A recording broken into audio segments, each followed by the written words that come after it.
Basically युवाओं को demotivate करने का काम कांग्रेस सरकार ने किया था। पेपर लीक मामले कितने हुए, 17 पेपर लीक, कोई आदमी सोच नहीं सकता 17 पेपर लीक। जिले के अंदर एक बात आई, बोले यार पहले हम एक पद तो थोड़ी दूसरों में इनको तो इब कठिन कठिन लोगों मन में एक सवाल आवा है कि दोनों पद रहेंगा या एक पद छोड़ो जाओ। जिले के अंदर बहुत सी समस्या में यह कि देखा है कि जड़े विकास की शुरुआत तो हुई है पर लेकिन वह कठिन कड़े अधूरो है। पार्टी का संविधान की जो अनुशासनहीनता करी गई है कि इतनी कम उम्र के अंदर जिला अध्यक्ष को पद दे के है कि महिलाओं खातर नयो सरकार के करेगी जय हूं उन्हें और ज्यादा फायदा हो सके ते भी एक महिला हो तो महिलाओं का हित का खातर इसो कौन सो काम करे जाओ। तो अब यह चीज बताओ कि युवाओं खातर जो नई सौगात है वह उनके खातर के बनाड़ी है। देखियो जा तो जिले के अंदर फिलहाल जो युवा है बेरोजगार बहुत ही ज्यादा घूम रहे हैं। पर राम राम साहब मैं रोहित चौधरी ते देख रहे हो अपनी शेखा बाटी। तो फिलहाल मैं जकी शख्सियत अपना साइड में बैठे हैं आज पहचान का मोहताज को नहीं है और साथ के साथ इवे कामया को भी होयो है कि जब पूरो जिलो सरप्राइज हो गो है कि हर्षनी कुलेरी जी ने अचानक हूँ एक पद मिलो जिला अध्यक्ष को जो कि बहुत ही बड़ो पद है और ऊ पहला जिले को सौ बड़ो पद जो कि जिला प्रमुख पौने के पास में तो अपन हूँ बातचीत करांगा। हर्षनी जी नमस्कार। सौ पहले तो अपनी शेखावाटी में बहुत बहुत स्वागत है। धन्यवाद रोहित जी, मैं आपका स्वागत भी करती हूँ और धन्यवाद भी करती हूँ कि आप आज यहाँ पे पधारे हैं मेरा इंटरव्यू लेने के लिए। हर्षनी जी एक चीज बताओ थे माने जिया वो रात ने वो एक लेटर निकलो कि जिला अध्यक्ष होंगी हर्षनी कुलेरी तो ए चीज को थान पहले हो पतो थो या फिर पाछे पतो सालियो। मैं आपको बताऊं जब वो लेटर आया उससे पहले मतलब उस दौरान कॉल्स आने चालू हो गए थे। मैं कहीं बिजी थी तो मैं चेक नहीं कर पाई। तो कॉल्स आने चालू हो गए तो लोग जब मुझे बधाई देने लगे तो मैंने उनसे यही बोला, मैंने कहा कि नहीं, मैंने कहा ऐसा कुछ नहीं है। मैंने कहा कि जिलाध्यक्ष वाला, मैंने कहा कैसे होगा, क्या ऐसे कुछ नहीं है। मैंने कहा आप तो अगर ऐसी कोई बात है तो मुझे लेटर पैड जो आया है जो घोषणा हुई जिसमें नाम की तो वो आप मुझे भेजो, तब तक मैं आपकी बधाई नहीं लेती क्योंकि लोग मुझे बधाइयां देने के लिए फोन कर रहे तो बोले थान पतो कौन तो बिल्कुल भी नहीं। मेरे इनफैक्ट कल की जो दिनचर्या, मुझे क्या करना है, मेरी पूरी जनरली कल मुझे क्या करना है उसकी यानी कि शेड्यूल पूरा लिखो जाए। पूरा शेड्यूल मतलब मेंटली प्रिपेयर रहती हूँ। कल अपने को ये करने हैं, कल मेरी मीटिंग्स हैं, परसों अपन क्या कर रहे हैं, तो उस हिसाब से मेरे पूरी शेड्यूल्ड प्लान रहता है। तो उस हिसाब से मेरा पूरा शेड्यूल प्लान था। तो मुझे खुद को भी नहीं पता था कि ऐसी कोई बात आएगी कि मैं जिलाध्यक्ष बन गई। और जब लोग मुझे बधाइयां दे रहे थे तो मुझे यकीन नहीं हो रहा था कि मने बधाई क्यों दे रहे हैं। यह चीज को कई बार जहाँ वो है कि पूरे जिले के अंदर एक बात आई, बोले यार पहले हम एक पद तो थोड़ी दूसरों में इनको तो इब कठिन कठिन लोगों मन में एक सवाल आवा है कि दोनों पद रहेंगा या एक पद छोड़ो जाओ। देखो, जिला प्रमुख का जो पोस्ट है वो पॉलिटिकल प्लस एडमिनिस्ट्रेटिव पोस्ट है और संगठन जो है वो बिल्कुल अलग तरह से हम काम करते हैं। यहाँ पे जिला प्रमुख हो तो मैं किसी भी पार्टी और पक्ष के हिसाब से काम नहीं करती। आम जनता को किस हिसाब से उनकी जो समस्याएं हैं उनका समाधान के लिए मैं काम करती हूँ। और जब संगठन से जिलाध्यक्ष बन गई हूँ तो अब मैं हमारे कार्यकर्ताओं को किस प्रकार से मजबूताई प्रदान की जाए, संबल प्रदान किया जाए, किस प्रकार से हम सब साथ मिलके मजबूत हो, हमारा संगठन मजबूत हो, इसके ऊपर हम काम करें। यानी कि दोनों ही चीजें अगर देखा तो अलग अलग है, हैंड इन हैंड दोनों ही चीजें चलेंगी और दोनों ही चीज चलेंगी, जिला प्रमुख भी और जिला अध्यक्ष भी। तो आज देखा तो पीछे लगभग 1-1.5 दिन पीछे की बात है, एक शायद पार्टी का ही मेंबर है जना एक विरोध प्रदर्शन भी जतायो है कि पार्टी का संविधान की जो अनुशासनहीनता करी गई है कि इतनी कम उम्र के अंदर जिला अध्यक्ष को पद दे के ऊपर क्या कहना था। अब देखो, हम भारतीय जनता पार्टी के कार्यकर्ता हैं और हमें संगठन में यही सिखाया जा, हम जब किसी पार्टी से जुड़ते हैं तो उसके सोच विचार धारा के साथ हम जुड़ते हैं पहले, फिर हम पार्टी से जुड़ते हैं। तो हम एक ही सोच विचार धारा के लोग हैं और मोदी जी जो है वो महिलाओं को बढ़ावा दे रहे हैं, जैसे राजनीति में भी 33% आरक्षण लेकर आए हैं, तो हमारे संगठन में भी महिलाओं को आगे लाया जा रहा है कि महिलाएं आगे आए, महिलाएं काम करें, उन्हें और दायित्व दिए जाएं, क्योंकि जब वो हर चीज़ में अच्छा काम कर रही हैं तो उन्हें आगे बढ़ाएं और आगे आगे लेकर आए। तो अभी अगर आप देखा कि जो महिला शक्ति ने ऊपर ले आने को काम करे हुए है, पूरे जिले के अंदर जो पहला जिला प्रमुख था वह भी थे ही था, और पहला जिला अध्यक्ष थे ही बनया हो, तो पहले ने कोई भी महिला कौन बनी थी, तो के लगा है कि महिलाओं खातर नयो सरकार के करेगी जय हूं उन्हें और ज्यादा फायदा हो सके, थे भी एक महिला हो तो महिलाओं का हित का खातर इसो कौन सो काम करे जाओ। देखो, जब आप बात करते हो सरकार की, तो मैं आपको बताऊं, क्योंकि मैं जिला प्रमुख के पोस्ट पे रह चुकी हूँ, सेल्फ हेल्प ग्रुप के माध्यम से महिलाओं को बहुत ज़्यादा सशक्त किया गया है। मेरे पास जो माताएं बहनें आती हैं वो मुझे यही कहती हैं कि हम किसी और दफ्तर, किसी अधिकारी के पास नहीं जा सकते, राजनेता के पास वो इतनी कंफर्टेबल नहीं हो पाती जितनी कि वो यहाँ पे आके, क्योंकि महिलाएं जो है वो घर पे रहती हैं, तो मैं उनसे ये सुनिश्चित करती हूँ, अगर किसी महिला को कुछ करना है और किसी पर्टिकुलर चीज में रुचि है तो उसकी ट्रेनिंग देके उस पे काम करना, इस प्रकार से महिलाओं को सशक्त बनाने के लिए कोई समस्याएं हैं तो उनका समाधान मैं सबसे पहले महिलाओं का करती हूँ, क्योंकि पुरुष जो है वो सभी जगह घूम फिर के अपना काम करा सकते हैं, लेकिन महिला एक ऐसी होती है जो अपना घर हर रोज छोड़ नहीं सकती, दफ्तर दफ्तर भटक नहीं सकती, क्योंकि हमारे यहाँ के महिलाएं जो है वो थोड़ा घर में रहने वाली घरेलू किस्म की वैसे टाइप की महिला, तो उनको बाहर लाने के लिए, उभारने के लिए एक पुश की जरूरत है, और मैं महिला हूँ तो मैं कंप्लीटली उस चीज को understand समझो हो। हाँ, मैं उसको समझती हूँ और उसके लिए काम करती हूँ। तो अब जिलाध्यक्ष भी बनी हूँ तो महिलाओं को, अभी मैंने आपको बताया जिला प्रमुख के पोस्ट पे हूँ, तो महिलाओं को तो मैं वैसे ही लंबे समय से सशक्त बनाने में किस प्रकार से मैं काम कर सकती हूँ, तो उनको सशक्त करने के लिए वो मैं करती ही आ रही हूँ। तो अब एक चीज बताओ, जो एक हर इंसान हो, चाहे कोई भी हो, चाहे थे और चाहे मैं हो, आदमी ने जब दो पद मिल जाए कोई भी इंसान ने तो उन्हें एक अच्छी जरूर लागे, तो ताने थार खातर बेस्ट कौन सा लागे? देखो, दोनों ही पदों का जो काम करने का तरीका है, दायित्व है, वो थोड़ा अलग है।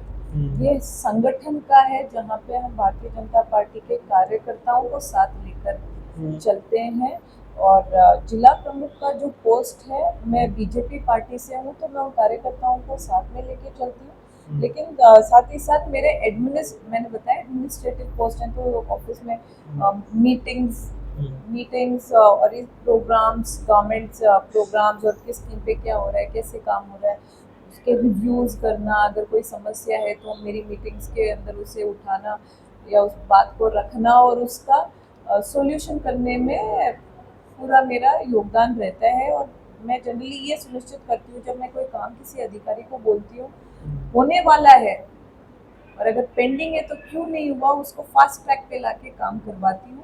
और जिलाध्यक्ष का जो पोस्ट है, देखो ये दायित्व बहुत बड़ा दायित्व है और पूरे जिले के संगठन को साथ लेकर आगे बढ़ने वाला दायित्व। आज अगर आप देखा कि लगभग चुनाव जो है पास में आ गए हैं, बीडीसी मेंबर का, जिला परिषद का, इनके ऊपर भाजपा को नयो मोड़ के रहने वालों है, ए बार फिर से भाजपा जो आपको परचम लहरा पाओगे, जो यहाँ पिछली बार थे जिला प्रमुख बना था, तो ए बार भी यहाँ लगा कि बीजेपी ही जीत के निकला आगे ज्यादा वोट।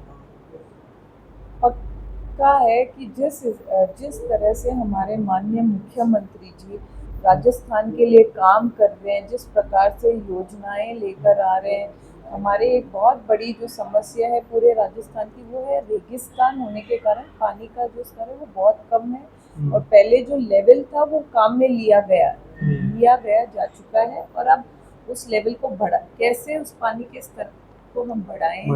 और यमुना जल समझौते के तहत शेखावटी रीजन को पीने के पानी के साथ साथ, झुंझुनू की जब मैं बात करूँ, पीने के पानी के साथ साथ सिंचाई का भी पानी उपलब्ध हो, 2027 तक किसानों को दिन में बिजली मिलेगी। इस तरह की जो योजनाएं हैं तो ये डेफिनेटली लोग देख रहे हैं, लोग काम में ले रहे हैं, तो डेफिनेटली भारतीय जनता पार्टी की विजय सुनिश्चित है, जो हमारे आप चुनाव की बात कर रहे हैं।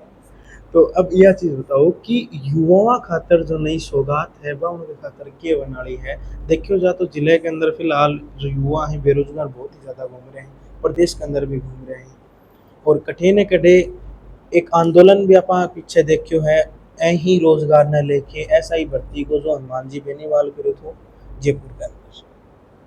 अब देखो, युवाओं की जब हम बात करते हैं, जैसे स्टार्टअप्स, आप देख रहे हो लोग जो है इंजीनियर्स, एक्चुअली इंजीनियर्स मेनली मैं पॉइंट आउट करूंगी, और विभिन्न अलग अलग बिजनेस, अलग अलग जॉब से जो लोग हैं वो स्टार्टअप खुद का अपना कर रहे हैं। और स्टार्टअप के अंदर हमारे देश के यशस्वी प्रधानमंत्री मोदी जी ने बहुत शानदार काम किया है। और स्टार्टअप्स जो कर रहे हैं उनके लिए लोन उपलब्ध कराना, उनके प्रोजेक्ट का अप्रूवल हो जाना, जो प्रोजेक्ट्स अच्छे हैं उनके अप्रूवल करवाने और उनके ऊपर उनको फंडिंग करना, और इस प्रकार से स्टार्टअप्स के लिए बहुत ज़्यादा मजबूताई दिखाई जा रही है हमारे भारतीय जनता पार्टी की सरकार में। तो युवा जो काम कर रहे हैं उनके लिए फंड्स की कमी नहीं है। महिलाओं को जब हम बात करते हैं तो महिलाओं के लिए एक लिमिट तक लोन उपलब्ध है, बिना किसी मॉर्गेज के। आपको कोई जमीन के कागज नहीं रखने पड़ेंगे, आप आओ अपना प्रपोजल, बिजनेस प्रपोजल दो बैंक में और आप लोन लेकर जाओ। उसके अंदर आप कोई रेट ऑफ इंटरेस्ट नहीं चुका रहे हो, या फिर एकदम मिनिमल रेट ऑफ इंटरेस्ट चुका रहे हो एक लिमिट के बाद। इस प्रकार से युवाओं के लिए बहुत सारी योजनाएं हैं। और जब हम बात करते हैं हमारे मुख्यमंत्री जी भजनलाल जी की, तो युवाओं के लिए तो एक बकायदा कैलेंडर बनाया गया है। कैलेंडर में क्या है? पहले अक्सर देखा जाता था कि युवा बोलते, मैंने जैसे युवाओं से पूछती थी कि क्या कर रहे हो, तो बोलते थे अब कौन सी परीक्षा होगी, उसकी जब हमें पता लगेगी तो उसकी तैयारी करेंगे। मतलब परीक्षाएं तो अलग अलग है ना, अलग अलग फील्ड की है, बैंक्स की है, पुलिस की, सबकी अलग अलग फील्ड है, तो सभी की पढ़ाई भी अलग अलग है। लेकिन आज के दिन बच्चों के पास कैलेंडर्स अवेलेबल है, जहाँ पे लिखा गया है कि कौन सी परीक्षा किस महीने के किस तारीख को होगी। तो एक बच्चा ये तय कर सकता है, एक स्टूडेंट, की उसे कौन सी परीक्षा देनी है, कौन सी परीक्षा की तैयारी वो कब से करेगा, कितना समय उसे चाहिए। वो युवा जो है, जैसे मैंने आपको बताया टाइम मैनेजमेंट, वो अपना स्केड्यूल को मैनेज कर सकता है। ऐसा नहीं है कि अचानक से कोई डेट आई कि इस तारीख को ये परीक्षा और अब आप तैयारी कर जाओ, 15 दिन पहले डेट आ गई। वो चीज नहीं है हमारे राजस्थान में। तो इसके लिए मैं हमारे सीएम साहब भजनलाल जी को बहुत बहुत धन्यवाद ज्ञापित करती हूँ कि युवाओं को इस प्रकार का माहौल मिला। पहले आपने देखा पेपर लीक मामले कितने हुए, 17 पेपर लीक, कोई आदमी सोच नहीं सकता 17 पेपर लीक। सोचो आप, जिन पेरेंट्स ने पैसे दिए उनकी तैयारी के लिए, किसानों के बेटे हैं, कैसे ऋण लिया है, कैसे उनकी कोचिंगें कराई है, किस प्रकार से उन्होंने तैयारी कराई है। पेरेंट्स की तो आस ये रहती है कि बच्चे का सिलेक्शन हो जाए। बच्चा पूरे दिन रात मेहनत कर रहा है लगातार, और उसके बाद में वो मेहनत करके परीक्षा जब वो देता है, उसके बाद पता लगता है कि पेपर रद्द हो गया, पेपर लीक हो गया। और लोग जो पैसे वाले हैं वो मोटे मोटे पैसे दे देते हैं, तो बहुत भ्रष्टाचार है। उनकी जो मेहनत है वो बेसिकली युवाओं को डीमोटिवेट करने का काम कांग्रेस सरकार ने किया था पहले। अब भारतीय जनता पार्टी में आप देख लो कोई पेपर लीक नहीं हो रहे। हमारे माननीय मुख्यमंत्री जी भजनलाल जी ने सुनिश्चित किया है कि कोई पेपर लीक नहीं होंगे, युवाओं के लिए ईज रहेगी। तो हर्षनी जी, एक मैं समस्या देखी थी गैलडे 10-15 दिन पहले सुल्ताना के अंदर, सुल्ताना हाथीराम जबकि बीच के अंदर के एक रोड निकला है, और शायद या मानो कि 10-15 सालों इतनी ज्यादा खत्म हो चुकी है रोड की, गड्ढा पानी और मेन रास्ता हो, आज तक वह रोड बन रही है क्या होगी। एक बार बना है, सीवर लाइन आवा है, दोबारा फोड़ दी जा है, और जो अब ग्रामीण हैं जो डेका लोकल हैं वह बुलावे कि भाई साहब न्यूज बनाओ लगाओ, तो कड़े न कड़े उनको बहुत ज्यादा परेशानी हुआ है। तो और यही को ना अभी परसों की बात है, एक गांव के अंदर मैं गयो कि जड़े पीवन के पानी की कोई लाइन दाबी गई और जगह अंदर पानी ही खुलिया हुआ है।